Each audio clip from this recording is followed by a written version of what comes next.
diciembre del 2016. ¿Qué tal? Muy buenos días, bienvenidos a su programa Contacto Directo. Hoy son nuestros invitados Leonardo Orlando, el director general del SRI. Vamos a hablar sobre el impuesto para evitar la especulación de tierras. Crea un nicho de exención a los especuladores, se grava el ahorro y el tema de la consulta popular sobre los paraísos fiscales, que no incluye al paraíso más importante, lo vamos a examinar. Además, hoy nos acompañará Byron Pacheco, asambleísta del partido Avanza. El proyecto de urgencia económica, vamos a analizar su incompatibilidad con la Constitución y su impacto en la recesión económica que afecta a la industria de la construcción.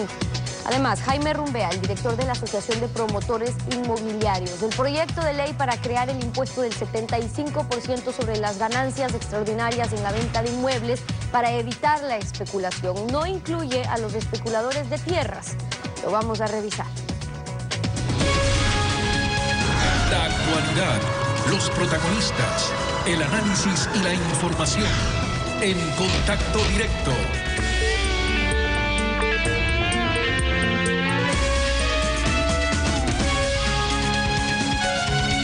¿Qué tal, Alfredo? Buenos días, ¿cómo te va? Muy bien, Estefi, buenos días a todos. El proyecto de ley de urgencia económica para evitar la especulación en tierras crea el impuesto del 75% a lo que denomina ganancias extraordinarias en la segunda venta de inmuebles. Exonera la primera venta de quien realice de manera simultánea las actividades de promoción inmobiliaria y construcción de inmuebles para su comercialización. Esta exención podría estar creando un nicho a los especuladores de tierras que así gozarían de un paraíso fiscal que los libera de tributar el 75% de la ganancia extraordinaria. Leonardo Orlando, director general del SRI, buenos días, bienvenido a Contacto Directo. Buenos días, doctor Pinargote. ¿Cómo se puede controlar y evitar que los especuladores de tierras se conviertan en socios de compañías que promuevan y construyan inmuebles para estar exentos del impuesto del 75%? Bueno, a través de la incorporación de que los aportes, tanto a fideicomisos como a sociedades que se dediquen a la actividad inmobiliaria y construcción de bienes inmuebles para su comercialización, sean objeto del impuesto. Eso ya está recogido dentro del debate legislativo, así que no hay oportunidad para quienes pretendan eludir el cumplimiento de la ley tengan un espacio o un nicho como usted ha señalado. Pero ese sería el único espacio, porque podrían encontrar otro también, como un aporte para la promoción, y recién la primera venta es la que se hace y la que se exonera, eso es lo que se buscaría. Bueno, cualquier forma de especulación debe ser cubierta, y para eso hay otras medidas en el Código Tributario que debe prevalecer siempre la esencia económica con independencia de las formas jurídicas que se utilicen. Pero ahora, en hay este otra caso cosa concreto también. El beneficio especial o potencial, mejor dicho, para el SRI es que así quedan registrados los propietarios de tierras a los que se califica de especuladores, y entonces también les puede cobrar el impuesto a la renta, que es pues el 22%, que obviamente no lo pagan, pero no el 75%. O sea, entonces, ¿por qué inventar un sobreimpuesto a la renta con la etiqueta de ganancias extraordinarias a quienes han comprado a los que supuestamente especulan con la tierra? Doctor Pinargote, en la actualidad ya se grava con el impuesto a la renta a la actividad de construcción de bienes inmuebles. Pero no los especuladores, pues ellos son invisibles. Pero cualquier tipo de ganancia va a tributar el impuesto a la renta. Y recuerde que tenemos una tarifa progresiva que, si bien es cierto, en sociedades es el 22%, en personas naturales llega hasta el 35%. Y las personas naturales pueden asumir como crédito tributario el valor pagado por la sociedad, pero al final tienen que completar el impuesto a la renta hasta llegar al tipo marginal máximo del 35%. En buena hora, de todas maneras, que usted hace estas precisiones, porque es importante que se cree la conciencia en la sociedad que lamentablemente en el Ecuador, en la gran mayoría, si bien es cierto, de las ciudades y de las familias, las casas están a nombre de las personas. Pero hemos visto, y eso es uno de los temas que creo que les preocupa algunos actores políticos y algunos analistas que el SRI va a contar con la información de toda la actividad económica en cuanto a la transferencia de bienes inmuebles, y se les otorga a través de esta ley la facultad de verificar la realidad de las transacciones, que es un grave problema ético y de fraude fiscal que afecta a los municipios, pero que también es un riesgo en el lavado de activos, es un riesgo. Pero eso sería un fraude fiscal si es que existiera el impuesto del 75%, pero ese impuesto no existe. Ha existido el del 10% y ese impuesto se va pagado, digamos. Doctor Pinargote, en cualquier transferencia que se hace respecto de un bien inmueble, cuando se falta a la verdad, sea para el impuesto a las alcabalas o sea para el impuesto a las utilidades, se está haciendo una defraudación tributaria. Así que no necesita ya que se aplique el nuevo régimen para que se configure la defraudación tributaria cuando se miente o se falsea la verdad de la transacción. Y lamentablemente hemos detectado que muchas compañías que no utilizan bienes inmuebles para oficinas ni para negocios comerciales, sino que esconden a través de pantallas jurídicas la propiedad de personas naturales, están utilizando transferencias con compañías domiciliadas en paraísos fiscales y haciéndose los pagos desde el exterior. Hay una norma expresa que da todas las facultades para verificar y comprobar los medios de pago de las transacciones. Bueno, pero no nos salgamos de los especuladores de tierra. Ahora, usted básicamente quería revisar el ejemplo que puso el alcalde Jaime Nebot con la calculadora del SRI. Veamos lo que expuso Jaime Nebot. Yo le voy a poner un ejemplo y lo voy a poner con los documentos del SRI actualizados. He usado la computadora del SRI, del tipo de gente que quiere progresar y compra una casa, por ejemplo, de $40,000 en un programa del gobierno o en un programa del municipio. Si esa casa 4 años después la vende en $80,000, los $40,000 de diferencia, la ley los trata así. Hay una rebaja que hacen por concepto del costo del dinero, para hablar con simpleza, de aproximadamente 13,000 y pico de dólares. Luego rebajan los 24 salarios básicos unificados, $8,750. De lo que queda, que son aproximadamente $17,000, aplican el 75%. Ese ciudadano pobre que tiene esa casa acaba pagando un impuesto de 13,300 y pico de dólares. 4 veces más de lo que paga con la ley actual, que son $3,200. Y aquí dice todo eso. A ver, este es un caso, y puede haber miles de casos que vendieron a los 5 o a los 20 años, a $50,000 o a $200,000. O sea, una familia cubre una generación. Primero la pareja, después con los hijos, luego los hijos se van. Son 3 momentos para vender o comprar en una familia. ¿Qué es lo erróneo en este cálculo? ¿Qué importancia tiene? Porque es un caso aislado. Bueno, el abogado Nebot, si bien es cierto, utiliza la calculadora, debe explicar cuáles son las variables y en efecto habla de la tasa de actualización, habla de la franja exenta y habla del plazo, pero del plazo no hace mención de que ese ejemplo hipotético no es el ejemplo mayoritario de la ciudadanía. Nosotros tenemos la base de datos del BIES, que coloca 7 de cada 10 préstamos hipotecarios en el Ecuador. Y de los 170,000 operaciones que se han hecho hasta el mes de octubre del 2016, el 88% de las mismas es por un plazo mayor a 10 años.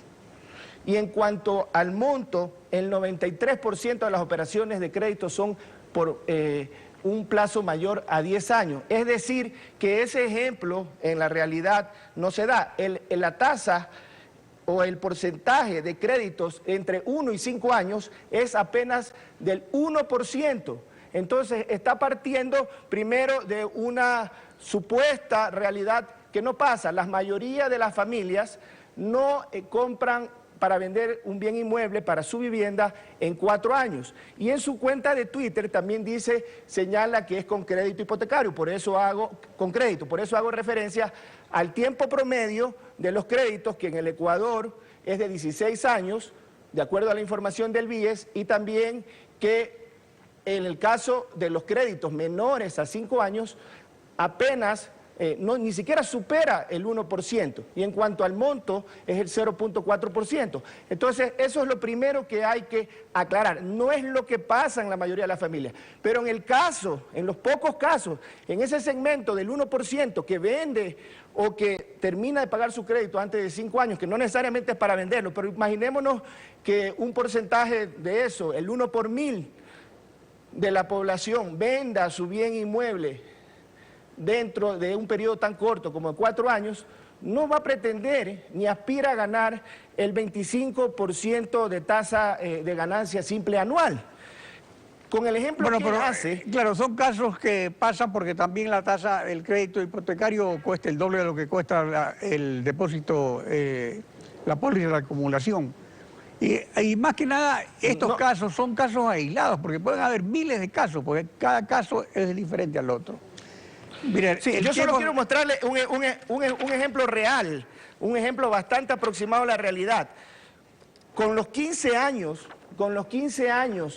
que es un año menos del promedio de los créditos del BIES, si se triplica el valor de una vivienda, no de 40.000, sino de 50.000, aplicando la tasa de crédito hipotecario para vivienda de interés social, que es del 6%, se terminaría pagando $75.000 y no se paga nada de impuesto a la ganancia especulativa. Recordemos que la primera venta no aplica este régimen, pero imaginémonos que estemos en la segunda venta y tendría una ganancia de $81.000 y no pagaría nada de impuestos. Con el impuesto actual pagaría $2.678. Hay que proponerle a la ciudadanía un debate serio,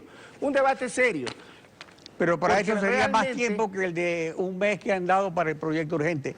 Por el tiempo se nos viene encima. Pasemos ahora a lo que ustedes me han pedido también en la entrevista, que eran las recomendaciones de Joseph Stiglitz, Premio Nobel de Economía, y de Mark Pix, expresidente del Grupo de Trabajo de la OCDE, sobre sobornos en transacciones internacionales que hicieron respecto a los paraísos fiscales. La recomendación básica es intercambiar información de forma automática, de ahí todas las demás están conectadas con esta información básica.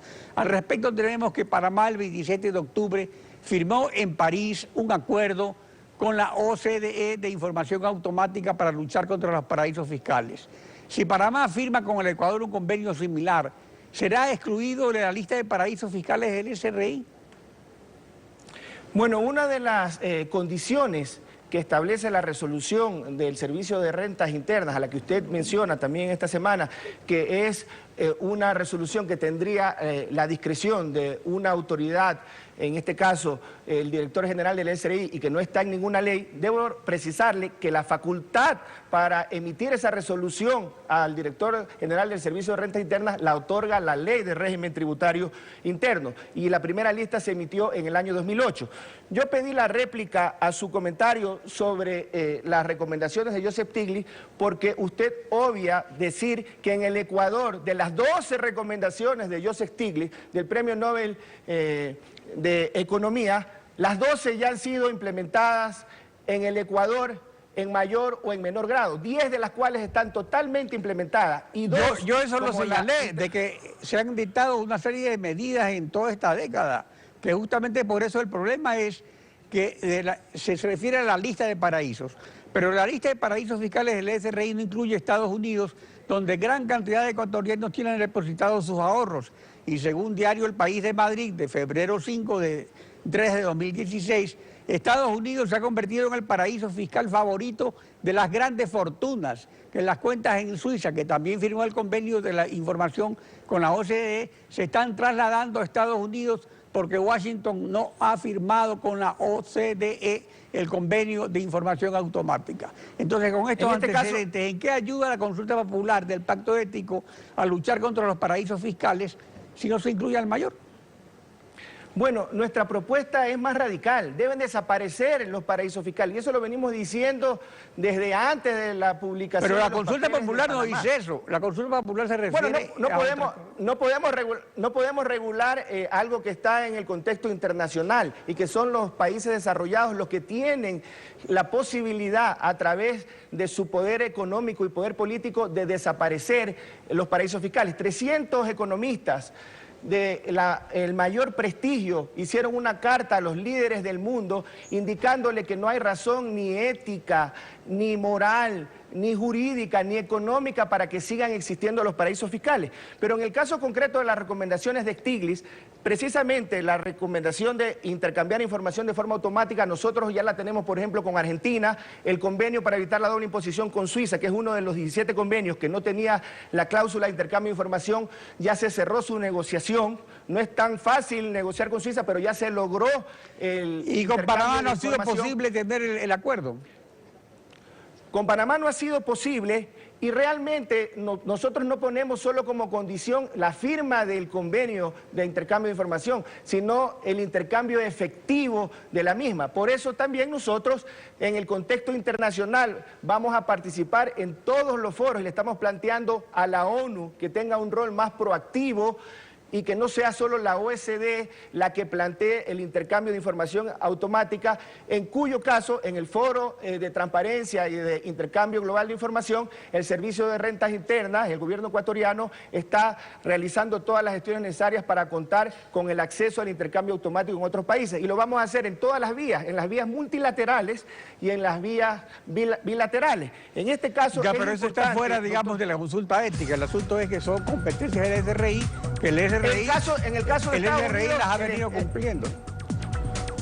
Doctor Pinargote, usted dice algo que es inexacto. El SRI publicó en el 2012 a Wyoming, Nevada, Delaware y Florida, las LLC de Y en el 2012 las sacó, no pues. Las pusimos, doctor Pinargote. Las puso, pero las sacó. Pues. Es que eso es lo que yo decía, que se ponen y se sacan, pues ahí está el problema. Bueno, no las hemos sacado, doctor Pinargote. No están en la lista actual, perdón, en la lista actual no están. Bueno, Leonardo, gracias por su participación en Contacto Directo. Muchas gracias. Son las 7 de la mañana con 20 minutos, una pausa y al regresar estará Byron Pacheco, asambleísta del partido Avanza. Vamos a analizar la inconstitucionalidad del proyecto de ley de urgencia económica que crea un impuesto del 75% sobre las ganancias extraordinarias en la venta de inmuebles. Regresamos, quédese usted en nuestra sintonía.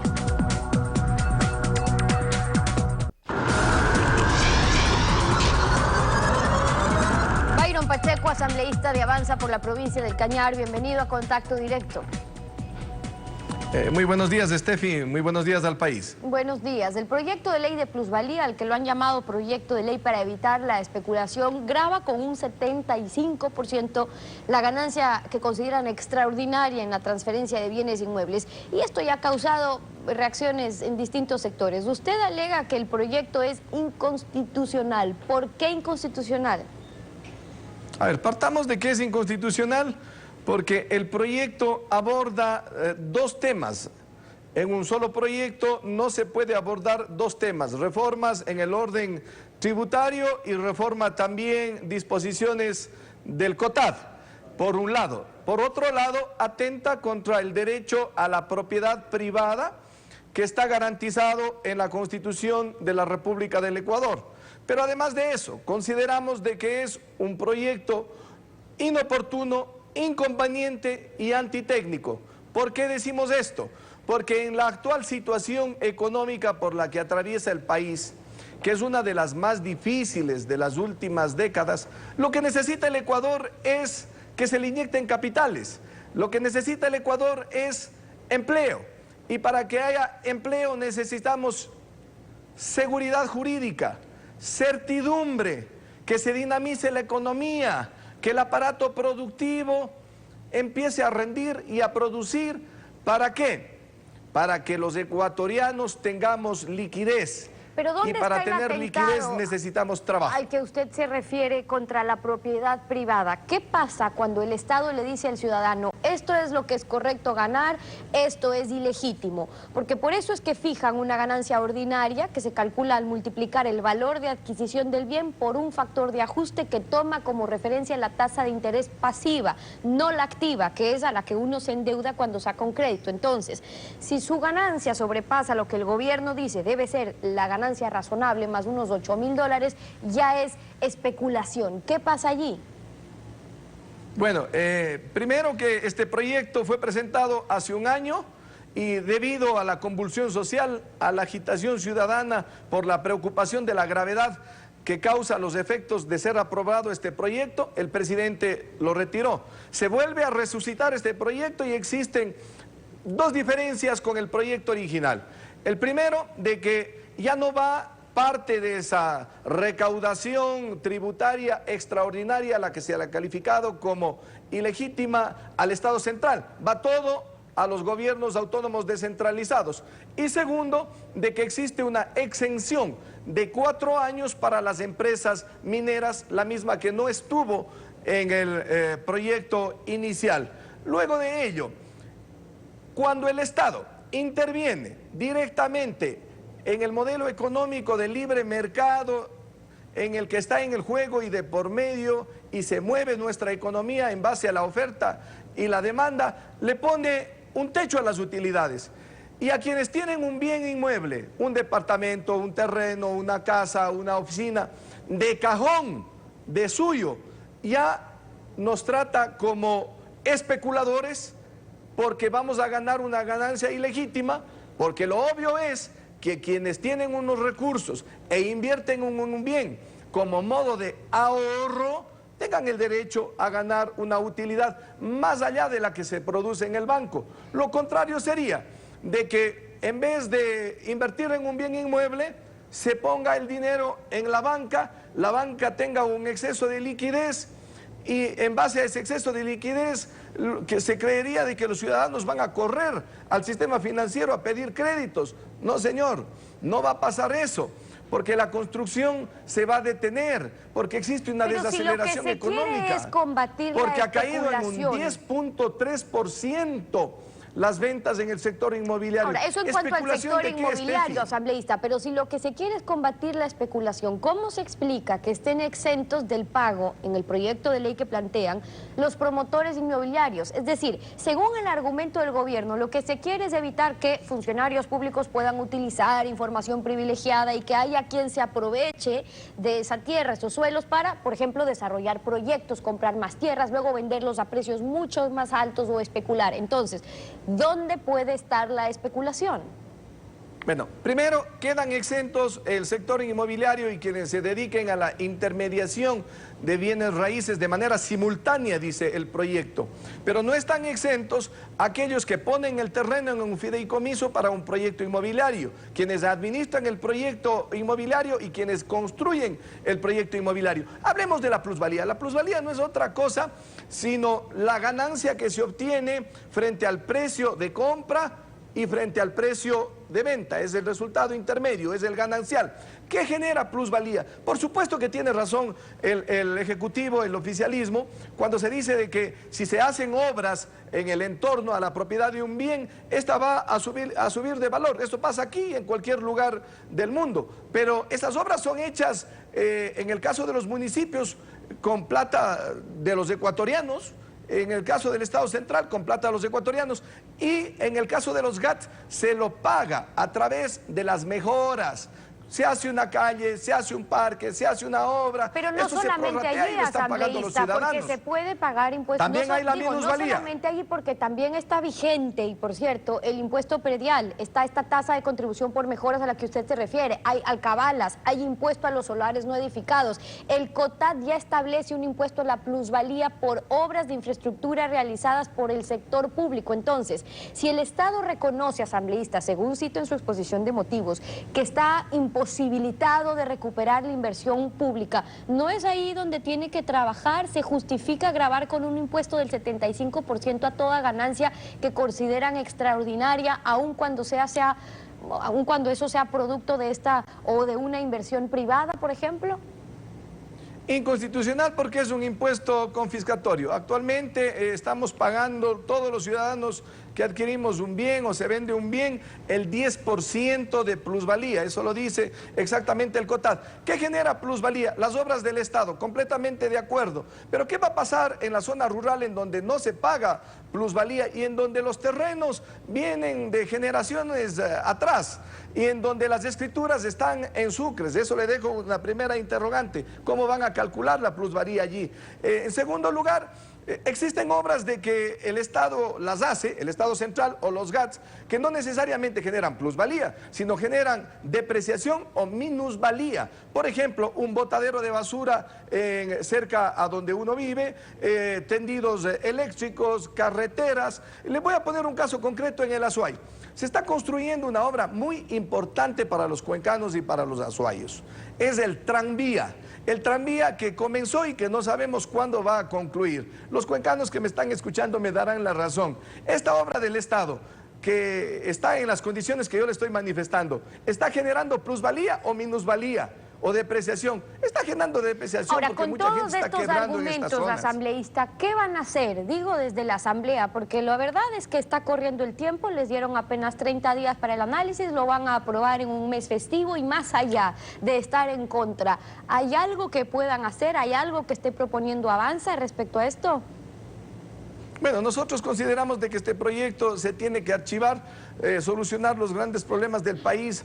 No está en la forma en la que se está presentando por parte del Ejecutivo, con incrementar el 75% de impuesto a la plusvalía, en este caso a quienes poseen un bien. No está en haberle incrementado del 12 al 14% de impuesto en el IVA. No ha estado nunca en nuestro escenario y hemos votado en contra del incremento de los impuestos a las bebidas azucaradas, a los licores, etcétera, etcétera.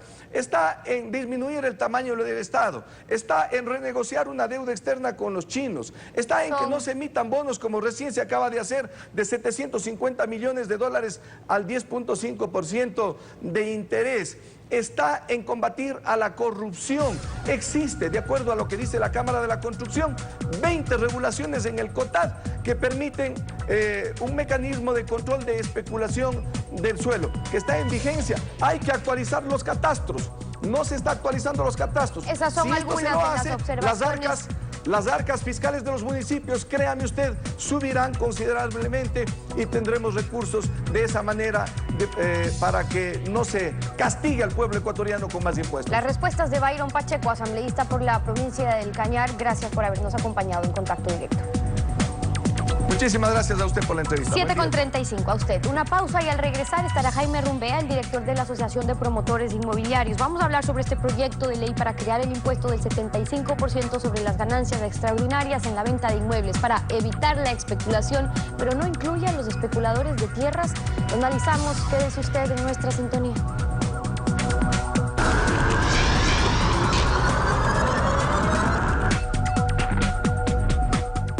APIVE, Asociación de Promotores Inmobiliarios de Vivienda, ha realizado un estudio sobre el proyecto de ley del gobierno que quiere evitar la especulación de tierras, imponiendo un impuesto del 75% a las ganancias que se obtengan después de la segunda venta.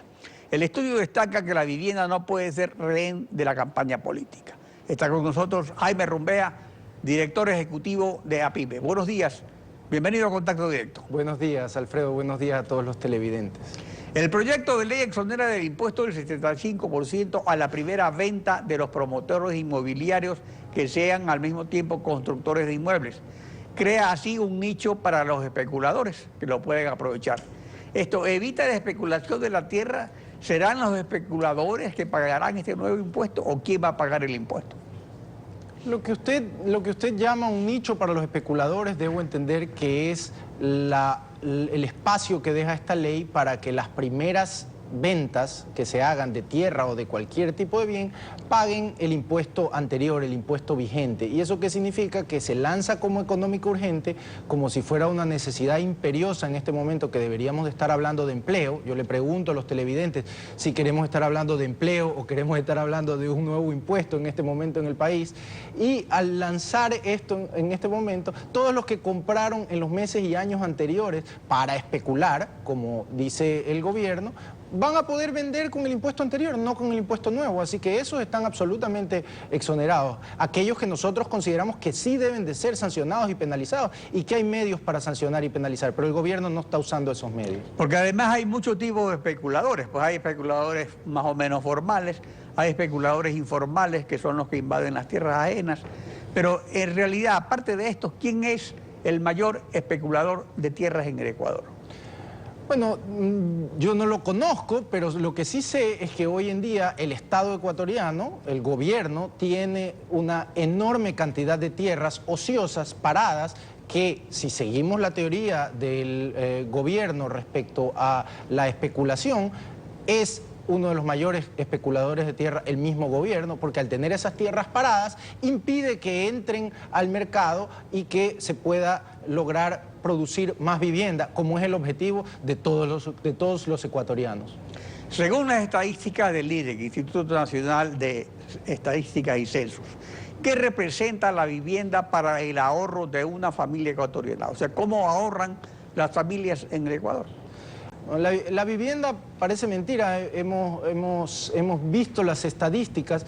6 de cada 10 hogares tienen casa propia en el Ecuador. Entonces, aquello de que esta ley no afecta a los hogares del Ecuador, no es cierto bajo ningún concepto, porque si 6 de cada 10 hogares tienen casa propia, quiere decir que esto afecta al menos a toda la clase media, a una buena parte de las personas de escasos recursos. Entonces, 6 de cada 10 hogares ahorran en vivienda, y eso lo sabemos porque en cambio menos de 1% de los hogares tienen ahorros en pólizas, en acciones o en otros instrumentos. Entonces, la vía a través de la cual los hogares lo que ganan de su trabajo lo van convirtiendo en un ahorro, en un capital, es su vivienda. Y ahora este impuesto pretende que cuando quieran vender esa vivienda, una parte enorme de lo que es su recuperación, de lo que recuperan de ese ahorro, se lo va a llevar el Estado. Imagínense, Alfredo, esa frase célebre,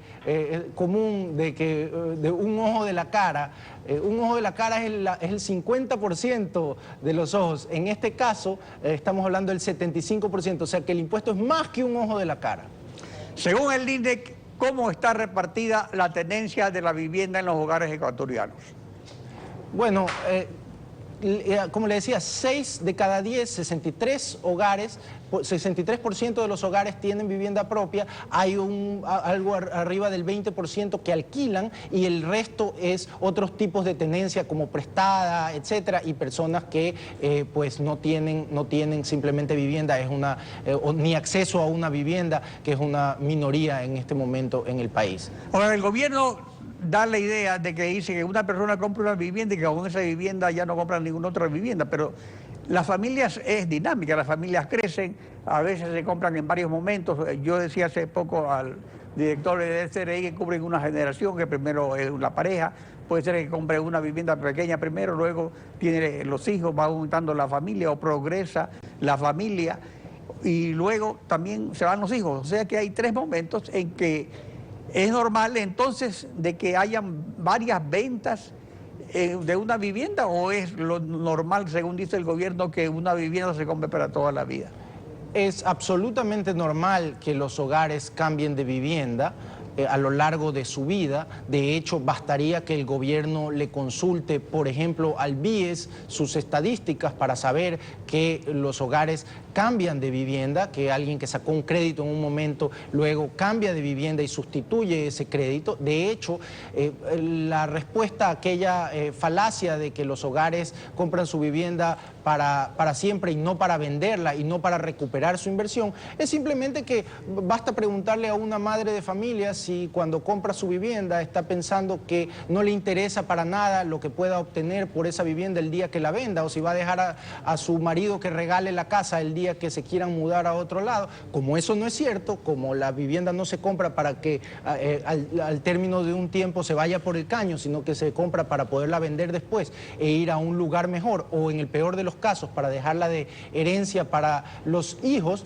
entonces es claro que las personas compran una vivienda para que ahí resida, ahí esté su ahorro. ¿Quién es entonces el que vende una sola vez? ¿El especulador? Es correcto, y ese es el que está exento tal como está ahorita redactada la norma, el especulador. Ahora, ¿cuál es el déficit de viviendas en el Ecuador y qué efecto tendrá este impuesto en combatir ese déficit? El déficit se estima, aunque las cifras son confusas, en aproximadamente 700.000 hogares.